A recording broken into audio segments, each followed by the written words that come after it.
வணக்கம். செந்தணலின் பிரதான செய்திகள். விரிவான செய்திகளுக்கு முன் தலைப்புச் செய்திகள். அரசியல் கைதிகளின் பாதுகாப்பினை உறுதிப்படுத்துங்கள், மு. கோமகன் வலியுறுத்து.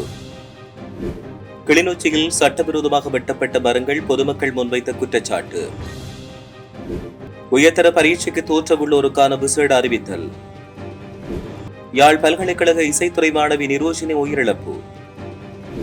கடத்தப்பட்டு காணாமலாக்கப்பட்ட பிரகித் எக்னெலிகொட வழக்கு நீதிமன்றம் பிறப்பித்த உத்தரவு.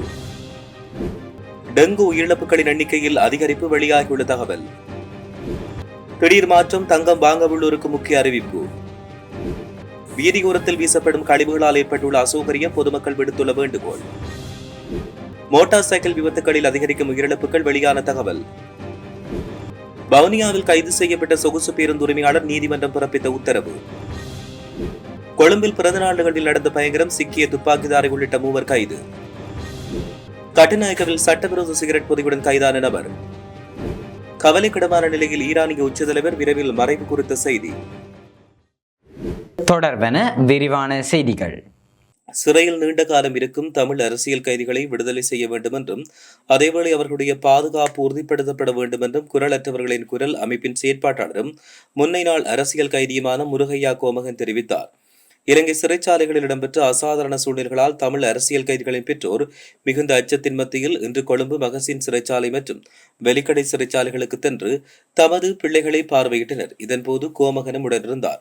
இதுகுறித்து முருகையா கோமகன் கருத்து வெளியிடுகையில், தமிழ் அரசியல் கைதிகள் தடுத்து வைக்கப்பட்டுள்ள புதிய மகசின் சிறைச்சாலையில் அசாதாரண சூழ்நிலை ஏற்பட்டதைத் தொடர்ந்து அங்கு ஒரு மரணமும் சம்பவித்துள்ளது. அங்கே தமிழ் அரசியல் கைதிகள் 4 தடுத்து வைக்கப்பட்டுள்ளனர். அதேபோல வெலிக்கடை சிறைச்சாலையிலும் தமிழ் அரசியல் கைதிகள் தடுத்து வைக்கப்பட்டுள்ளனர்.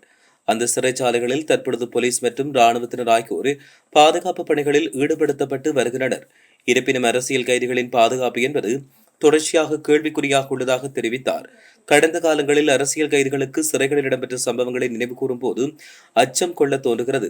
பெற்றோரும் அங்குள்ள கைதிகளும் அச்சமான சூழ்நிலையில் இருப்பதாகவும் அவர் தெரிவித்துள்ளார். கிளிநொச்சி கரச்சி பகுதியில் அரச காணியில் உள்ள பெறுமதியான தேக்கு மரங்கள் அனுமதி பத்திரமின்றியும் அனுமதியின்றியும் வெட்டப்பட்ட சம்பவத்தை மறைக்க முயற்சிகள் மேற்கொள்ளப்பட்டுள்ளதாக பொதுமக்களால் குற்றச்சாட்டு முன்வைக்கப்பட்டுள்ளது. இந்த சம்பவம் சுமார் 3 வாரங்களுக்கு முன்னர் இடம்பெற்றது.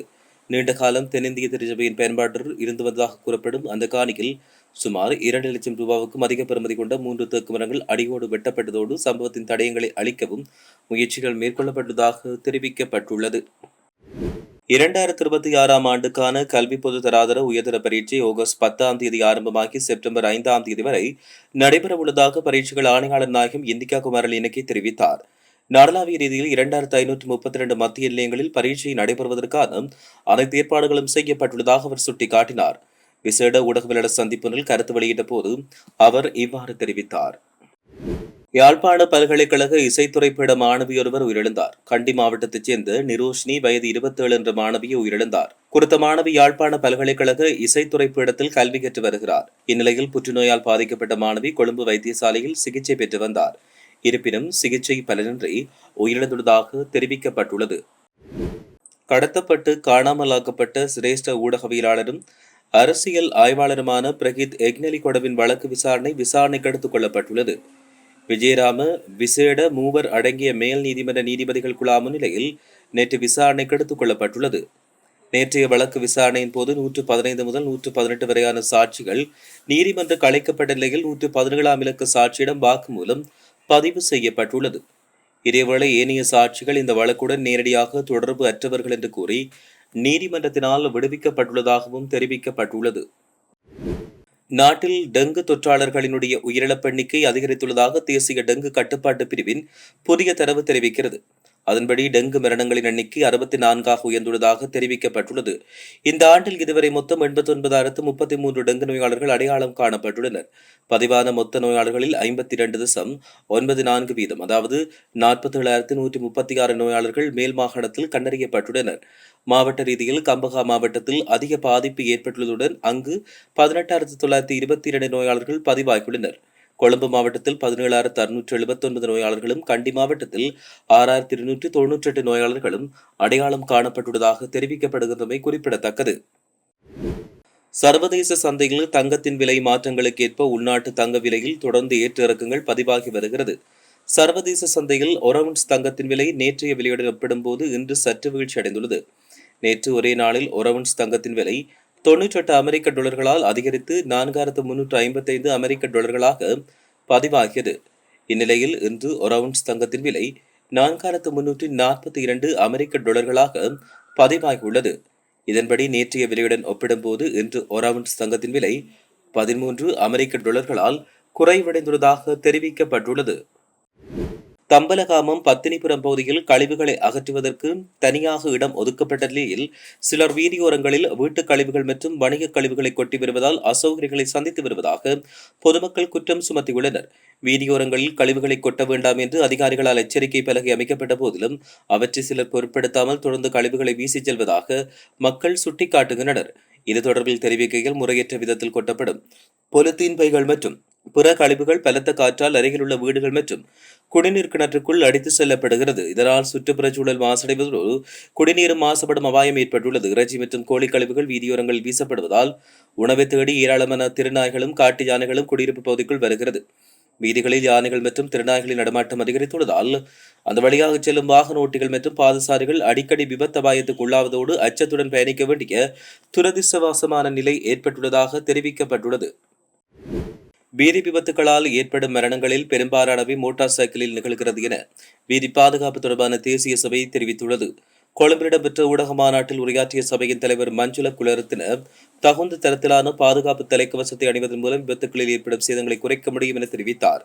செய்தியாளர் சந்திப்பில் பங்கேற்ற போக்குவரத்து கட்டுப்பாடு மற்றும் வீதி பாதுகாப்பு போலீஸ் பிரிவின் படிப்பாளராகவும் சிரேஷ்ட போலீஸ் கண்காணிப்பாளருமான மனோஜ் ரணக்கலா ஜனவரி 1 தேதி முதல் ஜூலை 31 தேதி வரை 1626 விபத்துக்கள் பதிவாகியதாக சுட்டிக்காட்டினார். 2025 ஆண்டில் இதே காலகட்டத்தில் 1585 என்ற எண்ணிக்கையை விட இது அதிகம் என்று மனோஜ் ரணக்கலா தெரிவித்துள்ளார். வவுனியா புளியங்குளம் போலீசாரால் கைது செய்யப்பட்ட சொகுசு பேருந்து உரிமையாளர் வவுனியா மாவட்ட நீதவான் நீதிமன்றில் விடுவிக்கப்பட்டுள்ளார். கடந்த 31 தேதி புளியங்குளம் பகுதியில் விபத்து ஏற்பட்டு ஒருவர் மரணமடைந்த நிலையில் பேருந்து சாரதி கைது செய்யப்பட்டார். அதன்பின் குறித்த பேருந்து சேவையின் உரிமையாளர் புளியங்குளம் போலீஸ் நிலையத்துக்கு வாக்குமூலம் வழங்க கடந்த செவ்வாய் அழைக்கப்பட்ட நிலையில் போலீசாரால் கைது செய்யப்பட்டார். இந்நிலையில் குறித்த பேருந்து உரிமையாளரை புதன்கிழமை வவுனியா மாவட்ட நீதிமன்றில் முன்னிலைப்படுத்திய நிலையில் அவர் நீதிமன்றத்தால் விடுவிக்கப்பட்டதோடு சாரதி தொடர்ந்து விளக்கமறியலில் வைக்கப்பட்டுள்ளார். சம்பவம் தொடர்பில் குறித்த சொகுசு பேருந்து உரிமையாளர் வெளியிட்டுள்ள ஊடக அறிக்கையில் தெரிவிக்கையில் புளியங்குளத்தில் ஏற்பட்ட விபத்து சம்பவம் துரதிர்ஷ்டவசமானது, ஏற்றுக்கொள்ள முடியாத ஒன்று. போக்குவரத்து நடவடிக்கையின் போது விபத்துக்கள் எதிர்பார முடியாதவை இருந்தபோதும் அன்றைய சம்பவத்தால் எம்மால் ஏற்றுக்கொள்ள முடியாது. குறித்த பேருந்து விபத்தால் மரணித்த குடும்பத்தின் இழப்பாய் எம்மால் ஏற்றுக்கொள்ள முடியாது. இதற்காக நாம் மனம் பெருத்துவதோடு அவர்களின் குடும்பத்திற்கு ஆழ்ந்த அனுதாபங்களை தெரிவித்துக் கொள்வதோடு அவர்களுக்கான தேவையான சில உதவிகளை நாம் செய்திருந்தோம். எனினும் விபத்தின் போது எமது சொகுசு பேருந்தை செலுத்திய சாரதியின் தவறை எமது பணிக்குழு கவனம் செலுத்த தவறியுள்ளதாகவும் அதில் தெரிவிக்கப்பட்டுள்ளது. பிறந்தநாள் விழா ஒன்றில் நபரொருவர் சுட்டுக் கொல்லப்பட்ட சம்பவத்துடன் தொடர்புடைய துப்பாக்கிதாரி உள்ளிட்ட 3 சந்தேக நபர்களை காவல்துறையினர் கைது செய்தனர். குறித்த துப்பாக்கிச் சூட்டுச் சம்பவம் கடந்த ஜூலை 23 தேதி வத்தளை கதிரான பகுதியில் இடம்பெற்றுள்ளது. கைது செய்யப்பட்டோர் 26, 35 மற்றும் 36 வயதிற்கு ஜிந்தப்பட்டி, மாத்தளை மற்றும் கடவல் ஆகிய பகுதிகளைச் சேர்ந்தவர்கள் என்று தெரிவிக்கப்பட்டுள்ளது. கடந்த ஜூலை 23 தேதி இரவு கதிரான பள்ளியாவத்தை பகுதியில் உள்ள மண்டபம் ஒன்றில் நடைபெற்ற விழாவில் கலந்து கொண்ட நபர் மீது காரில் வந்த குழுவால் துப்பாக்கிச்சூடு நடத்தப்பட்டமையும் இங்கு குறிப்பிடத்தக்கது. சட்டவிரோதமான வெளிநாட்டு தயாரிப்பு சிகரெட்டுகளுடன் கட்டுநாயக்கவில் வைத்து கைது செய்யப்பட்ட நபரொருவர் காவல்துறை பிணையில் செல்ல அனுமதிக்கப்பட்டுள்ளார். இந்நிலையில் 19 தேதி நீர்கொழும்பு நீதவான் நீதிமன்றத்தில் முன்னிலையாகுமாறு அறிவுறுத்தப்பட்டுள்ளது. கைது செய்யப்பட்டுள்ள நபர் மினுவாங்கொடை திவலப்பிட்டியவைச் சேர்ந்த 30 வயதுடையவர் என்று தெரிவிக்கப்பட்டுள்ளது. சட்டவிரோதமான வெளிநாட்டு தயாரிப்பு சிகரெட்டுகளை நாட்டிற்கு கொண்டு வந்த ஒரு நபரை இலங்கையின் விமான நிலையத்தினுடைய காவல்துறை போதைப்பொருள் தடுப்பு பிரிவு அதிகாரிகள் குழு கைது செய்தது. இந்த கைது நடவடிக்கை இன்றைய தினம் முன்னெடுக்கப்பட்டுள்ளதாக தெரிவிக்கப்பட்டுள்ளது. இனி சர்வதேச செய்திகள். ஈரானிய உச்ச தலைவர் மொஜ்தபா கமேனி கவலைக்கிடமான நிலையில் மருத்துவமனைக்கு அவசரமாக கொண்டு செல்லப்பட்டுள்ளதாக சர்வதேச ஊடகங்கள் செய்தி வெளியிட்டுள்ளன. ஈரான் ஆன்மீக தலைவர் மொஜ்தபா கமேனி மிகவும் கவலைக்கிடமான நிலையில் இருப்பதாக ஆட்சியின் உயர் மட்டங்களில் பரவலாக பேசப்பட்டு வருவதாகவும் இஸ்ரேல் செய்தி நிறுவனங்கள் தெரிவித்துள்ளன. ஜெருசலேம் போட்டாஸ் மேற்கோள் காட்டப்பட்ட ஒரு வட்டாரம் அவர் வீரமரணம் அடைந்த செய்தி விரைவில் வந்தால் நாங்கள் ஆச்சரியப்பட மாட்டோம் என கூறியுள்ளது.